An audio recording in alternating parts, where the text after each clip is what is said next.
yang kekal. Bapa yang bersama dalam kerajaan surga, Tuhan Yesus Kristus, tiada kata yang indah selain ucapan syukur kepada Engkau. Engkau sudah pelihara keluarga kami, dan kami boleh bangun dengan tubuh yang sehat. Engkau sudah lindungi kami sepanjang malam. Pada pagi yang cerah, kami ada di mesbah keluarga, mesbah pribadi, dan pakai hamba-Mu untuk menyampaikan renungan firman-Mu. Urapi kami, urapi juga hamba-Mu. Roh Kudus, lembutkan hati kami dan kuasai pikiran kami sehingga butir firman-Mu menjawabkan kekuatan kami. Haleluya. Shalom, selamat pagi. Selamat bertemu dalam kasih Tuhan Yesus Kristus. Hari kita akan membaca dari Amsal pasal 19 ayat pertama sampai ayat 28 sampai ayat 29. Amsal 19 ayat pertama sampai 29, tapi saya bagi dua bagian. Amsal pasal 19 ayat pertama sampai ayat 14, besok 15 sampai 29. Amsal 19 ayat pertama, lebih baik seorang miskin yang bersih kelakuannya daripada seorang yang serong bibirnya lagi bebal. Tanpa pengetahuan kejinan pun tidak baik. Orang yang tergesa-gesa akan salah langkah. Kebodohan menyesatkan jalan orang, lalu besarlah hatinya terhadap Tuhan. Kekayaan menambah banyak sahabat, tetapi orang miskin ditinggalkan sahabatnya. Saksi dusta tidak akan luput dari hukuman. Orang yang menjebur-jeburkan kebohongan tidak akan terhindar. Banyak orang mengambil hati orang dermawan. Setiap orang bersahabat dengan si pemberi. Orang miskin dibenci oleh semua saudaranya, apalagi sahabat-sahabatnya. Mereka menjauhi dia. Ia mengejar mereka, memanggil mereka, tapi mereka tidak ada lagi. Siapa memperoleh akal budi mengasihi dirinya. Siapa berpegang pada pengertian mendapat kebahagiaan. Saksi dusta tidak akan luput dari hukuman.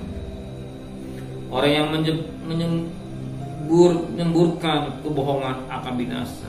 Kemewahan tidak layak bagi orang bebal, apalagi bagi seorang budak memerintah pembesar. Akal budi membuat seseorang panjang sabar, dan orang itu dipuji karena memaafkan pelanggaran. Kemarahan raja adalah seperti raung singa muda, tetapi kebaikannya seperti embun yang turun ke atas rumah. Anak bebal ada bencana bagi ayahnya, dan pertengkaran seorang istri ada seperti tiris yang tidak hentinya menitik. Rumah dan harta adalah warisan nenek moyang, tapi isi yang berakal budi adalah karunia Tuhan. Kita perhatikan mutiara di depan ini. Kita ambil satu ayat saja bagi kita. Kita perhatikan pada ayat yang keempat. Kekayaan menambah banyak sahabat, tapi orang miskin ditinggalkan sahabatnya. Inilah dunia. Inilah dunia yang kita tinggali pada saat-saat ini. Kekayaan menambah banyak sahabat, tapi orang miskin ditinggalkan sahabatnya. Dan kita lihat orang-orang miskin tidak dipedulikan orang lain. Orang tidak peduli dengan orang miskin, tapi orang kaya banyak temannya. Kenapa? Karena banyak hartanya.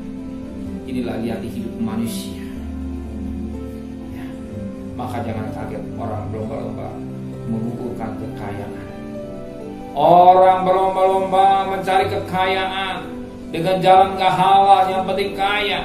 Dengan kaya dia pikir dia banyak temannya. Iya. Maka berusaha apa yang ada di pikiran manusia saat ini. Itulah dikatakan materi, katakan dunia. Sebab isi dunia keinginan mata, kalau hidup keinginan daging. Dunia sudah jatuh dalam dosa.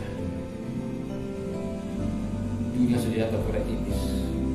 Maka satu ketika Tuhan iblis berkata, hei, kalau engkau menyembah aku, kata iblis, ya, aku akan berikan dia buat kamu, kata iblis pada Yesus. Tapi Yesus katakan, sembahlah Allah.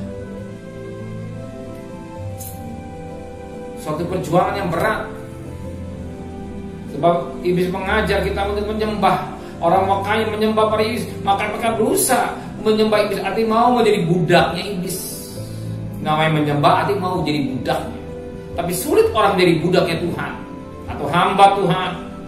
Tapi ya kayak orang mau jadi hamba iblis atau hamba dosa, jadi budaknya. Sebab kalau jadi budaknya, dia akan menyembah dan dia berkaya. Tapi kalau jadi budaknya Tuhan, apa yang dapat? Sebab Tuhan katakan, kekayaan yang menjadi kita akan binasa. Apa arti begitu? Jiwa kita binasa. Nah, kita lihat satu kisah yang sangat menarik tapi terbatas waktu kita. Ayat 19. Pada ayat 19, semua teman karib Ayub merasa muak terhadap Ayub, dan mereka yang dikasihi Ayub berbalik melawan Ayub. Lihat, dulu ketika Ayub kaya, teman-temannya banyak. Tapi ketika Ayub miskin, muak melihat Ayub. Inilah realita hidup manusia. Ya, itu manusia. Ketika banyak uang, dihargai. Tapi ketika miskin, ditinggalkan sahabatnya. Ayub mengalami. Inilah hidup. Mana kita pilih? Menyembah iblis atau menyembah Tuhan? Kita menyembah iblis, kita di budaknya tuh, budaknya iblis, hambanya iblis. Aku berikan, kalau jadi hamba Tuhan, siap memikul salib. Mana kita pilih? Banyak kali orang nggak mau memikul salib, yang penting bebas, tidak. Yesus katakan dalam Matius 16, barang siapa ikut aku, dia harus memikul salib dan menyangkal diri. Kenapa Tuhan jika kita paling dengan firman, kita diajar firman Tuhan, kita diajar untuk memikul salib. Dunia sebentar akan lenyap, tapi firman Tuhan kekal sampai selamanya. Kita memperhatikan kerajaan Allah, Tuhan juga tahu kebutuhan saudara. Amin. Bapa, firman mengingatkan kami akan ketika Yesus dalam kemanusiaannya, di saat itu iblis berkata, kalau engkau sembah aku akan memberikan kekayaan. Tapi Yesus katakan, hanya Allah yang patut sembah. Banyak kali orang mau menempatkan diri jadi hambanya, hamba iblis, hamba dosa demi mencapai kekayaan, tapi berat menjadi hamba Tuhan. Apa yang jadi maunya Tuhan?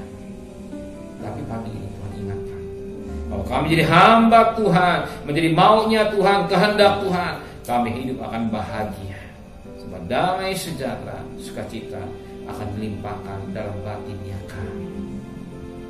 Kami akan menikmati hati yang selalu bersyukur dalam hidup yang kami jalani. Sebentar kami akan bekerja, kami akan datang serta di jalan kami dengan selamat, pulang selamat. Kami percaya engkau Yehova Jireh yang selalu cukupi apa yang menjadi kebutuhan kami. Lindungi kami, bungkus kami puasa darah. Jangan satu pribadi pun anak-anak berpapar di sekolah, siang, sore atau malam, dia pulang rumah bersama dengan keluarganya. Yang satu keluarganya atau rumah tangga menjadi kluster baru, tapi rumah tangga yang bahagia. Sebagaimana Rahab, rumah tangga yang terlindungi, ada tanda darah atau benang kemisi. Dan malam dia tidur nyenyak, bangunkan kembali untuk bersehat menghadapinya. Dan kami hamba berdoa untuk Bapak Presiden, Wakil Presiden, para menteri, para gubernur, bupati, wali kota, camat, RW, RT, medis, relawan, TNI, Polri, mereka-mereka yang bekerja di garis depan Tuhan, beri kekuatan, tenaga esanya dari surga, lindungi sepanjang perjalanan hidup mereka, berjuang yang gigih Tuhan, kekuatan yang dari Tuhan adanya, bungkus piara keluarganya sebagaimana Kau pelihara dengan baik Tuhan.